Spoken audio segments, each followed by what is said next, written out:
We are now just a couple of months removed from the creative and financial disaster that was the Flash movie. A film that chose to rely on cheap nostalgia bait, terrible CGI, and subpar storytelling, rather than give us a proper Flashpoint movie like most DC fans wanted. But now we have proof that someone was going to give us the Flashpoint movie that we all deserved, before once again WB got in their own way. Let's discuss. I watch so you don't have to. All I'm offering is the truth, nothing more. Imagine for a second having a wealth of iconic characters and stories at your fingertips, and yet you still find a way to completely squander that opportunity. Imagine for a second having a foolproof plan in place already, but you get cold feet because of some unsubstantiated social media chatter. Stop being a come on. So you respond to that chatter, making more questionable creative decisions, cementing your incompetence, and creating a real lack of faith in your brand. This is WB in a nutshell. They are a reactionary company who would rather try to play catch-up with their competition instead of blazing their own path to the promised land. Even when they hire someone to quote-unquote fix the brand and reboot everything for the 100th time, they can't seem to get that right either. 1 minute it's a full reboot, then it's kind of a soft reboot, and the moment after that we're hearing chatter, once again, that characters from the quote-unquote failed DCEU might be returning.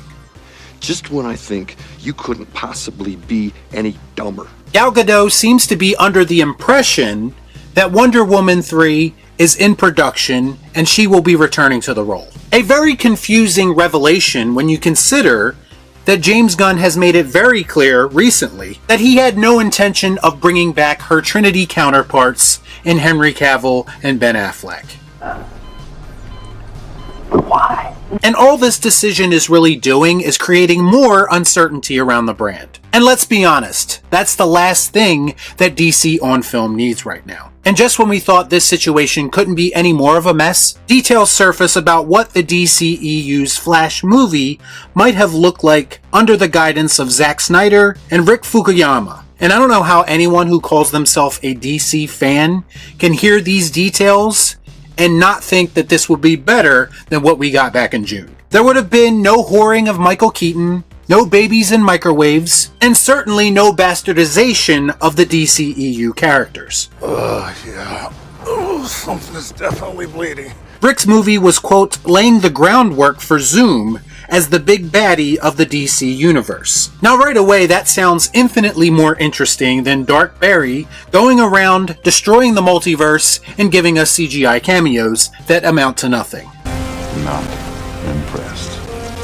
In the DCEU's Flash movies, both the Flash and Reverse Flash would hold a greater significance to the larger story being told, as they should. The details continue. It was Professor Zoom pulling the strings because he had come from the future to basically with Barry. In the Flash movies, Zoom would be the villain in the background. You would even see some of the influences of Zoom on the rest of the Justice League. So we had the potential to have this time-traveling agent of chaos on our screens, with him not only becoming the future of the DCEU moving forward, but from what it sounds like, being the villain that comic book movies desperately need right now. Gone would be the sympathetic villain that we typically get stuck with, because you know, Hollywood likes to beat it into your head that no one is truly evil anymore, other than them of course. And in its place, we would have a character whose sole purpose in life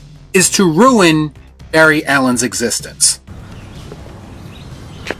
That makes sense. And somehow WB thought that this wouldn't be a good idea. I know people like to spin this narrative that Zack Snyder doesn't understand these characters, but what does it say about the studio that they turned an idea like this down? A story that sounds pretty faithful to the source material, or at the very least is consistent with what we know about these characters. Maybe it's the studio who has no interest in portraying these characters properly and with respect.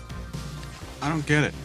Apparently this whole story would have came to a head with a legit Flashpoint movie, which Zack Snyder himself revealed would have wrapped up his Superman-focused saga and served as a reboot for the entire franchise. Yes, believe it or not, a Flashpoint movie would be the most sensible way to reboot your franchise if that is your intention. Which makes it all the more curious why WB didn't go along with making that film. The answer to all your perceived problems was staring you in the face, and you decided to go the lazy route anyway. Apparently, at the end of Zack's Darkseid quadrilogy and Flashpoint, we would end with a Justice League Unlimited version of the Snyderverse, with a sprawling roster of DC superheroes similar to the popular 2000s cartoon. So not only would this have created an opportunity for WB to recast some of these characters in a way that makes sense if they chose to, but it would also be an opportunity, if they desired, to give people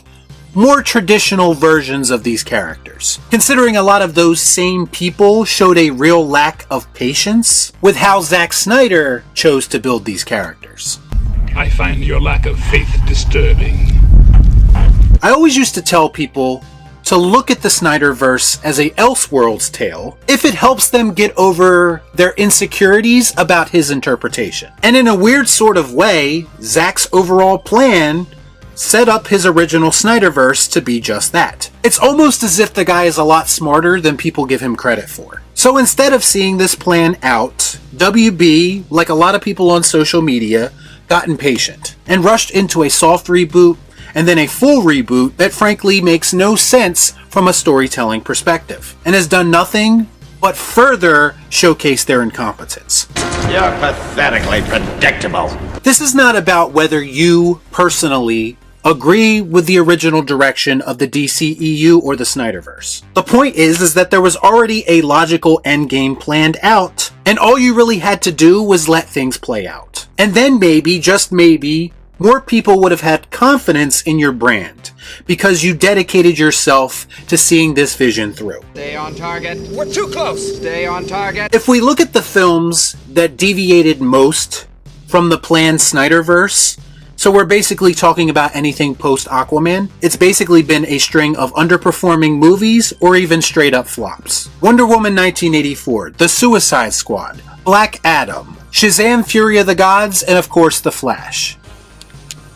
That is one big pile of shit. Now don't get me wrong, box office is in no way reflective of a film's quality, but it is reflective of the public's interest in your brand. And right now, interest is at an all-time low, especially with the impending flop of Blue Beetle, another film that doesn't really fit into a clear plan. Personally, I'd be okay if WB abolished all shared universe plans altogether and focused more on standalone projects like the Joker instead. Is it just me? Or is it getting crazier out there? But there was a time when Zack Snyder's DCEU did offer people an alternative to the typical comic book movie. And to me, variety will always be the spice of life, and that's why James Gunn's DCU or the MCU 2.0 really isn't appealing to me. It's really a shame that WB didn't see the original plans for the DCEU through, because it would have been great for the fans who already loved it, to which there are a lot of, and who knows, it might have even changed the mind of some of its biggest critics as well, as the story progressed over time and the big picture became more and more clear. But I guess we'll never really know. All we can do is speculate, wonder, and admire what could have been. Y'all be cool. Shut up.